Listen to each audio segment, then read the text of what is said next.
fulfill its international obligations in good faith and take all effective measures to resolutely combat all international terrorist organizations listed by the Security Council, including the ETIM, in order to achieve security and stability in the country. Thank you, President. I thank the representative of China for the statement, and I give the floor to the representative of Somalia. Thank you, Mr. President. We also want to thank the co-pen holders, the United States of America and the Russian Federation, for their efforts in drafting today's resolution. Somalia voted in favor of this resolution to extend the mandate of United Nations Disengagement Observer Force, UNDOF. We do so at a time when the security situation is deteriorating and as a result of the persistent unilateral actions. While UNDOF remains an essential mechanism for stability, its effectiveness is being systematically undermined. Mr. President, Somalia reaffirms its unwavering support for the sovereignty, unity, and territorial integrity of the Syrian Arab Republic.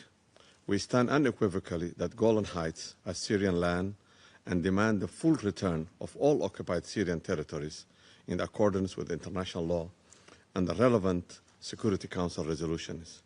Any attempt to alter the legal or the demographic status of the occupied Syrian territories is null and void without legal effect. My delegation strongly condemns the repeated violations of the Syrian sovereignty and the blatant disregard for the 1974 Disengagement of Forces Agreement. We denounce Israel's continued military incursions and unauthorized presence in the areas of separation, which directly threaten the regional peace. The use of the area of operations for provocative military activities risks triggering a full-scale regional escalation. We urge the occupying power to adhere strictly to the disengagement agreement and cease its hostility acts against the Syrian territory. Mr. President, we express our profound disappointment that UNDOF mandate was not renewed for a full year in an increasingly volatile environment. A shorter mandate creates unnecessary uncertainty and fails to provide the long-term stability required for the mission to operate effectively. We emphasize the absolute necessity of ensuring that the safety and security of UNDOF personnel. We demand that all parties facilitate the mission's full freedom of movement and remove all obstructions in its mandate. UNDOF must continue to operate in an impartial, credible manner, but this cannot occur in a vacuum while international law is being disregarded. In conclusion, Somalia reaffirms its strong support for UNDOF and its important role in maintaining peace and security in the region. We reiterate that the lasting peace and stability in the Middle East can only be achieved through full respect for international law, relevant Security Council resolutions, and restoration of the occupied lands.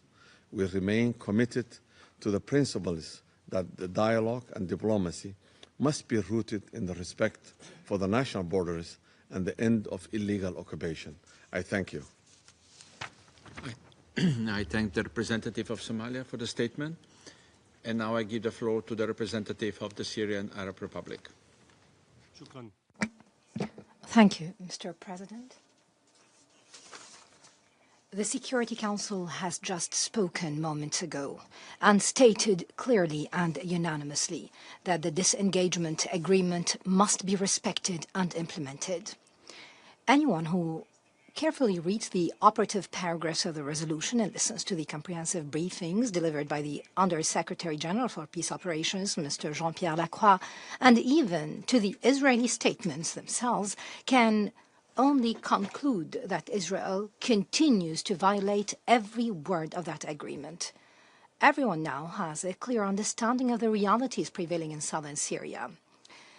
This map can explain that fact, Mr. President. Allow me to explain it. Israel has occupied the Syrian Golan for almost 60 years. The Golan that earlier this month, the General Assembly reaffirmed its Syrian sovereignty. 123 states voted in favor of the resolution that demanded Israel to withdraw from all such territories, a demand that the Israeli representative described as disconnected from reality. For over a year, as mentioned by the delegates here, Israeli occupation forces have been present in the area of separation. That's where the UNDOF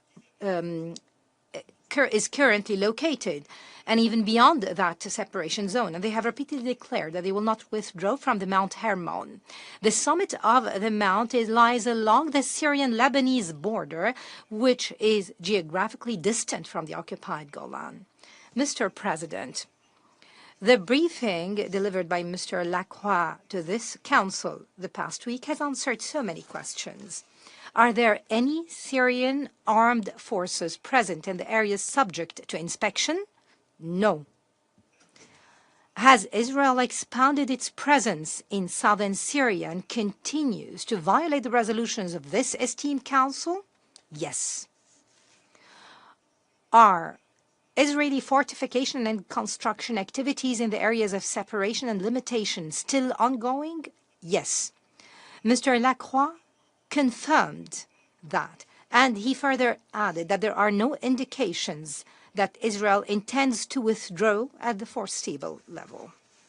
So, according to the above, Mr. President, is there any doubt, in light of the above, as to the falsity of Israel's claim that its presence in the area of separation is temporary and limited as it alleges?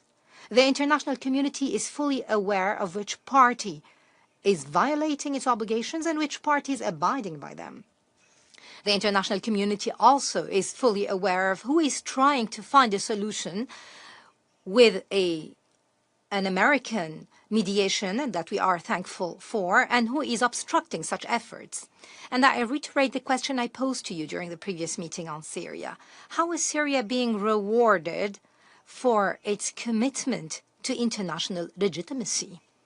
Is the reward more and more attacks, ground incursions, drones, and assaults on Syrian civilians, their abduction and killing?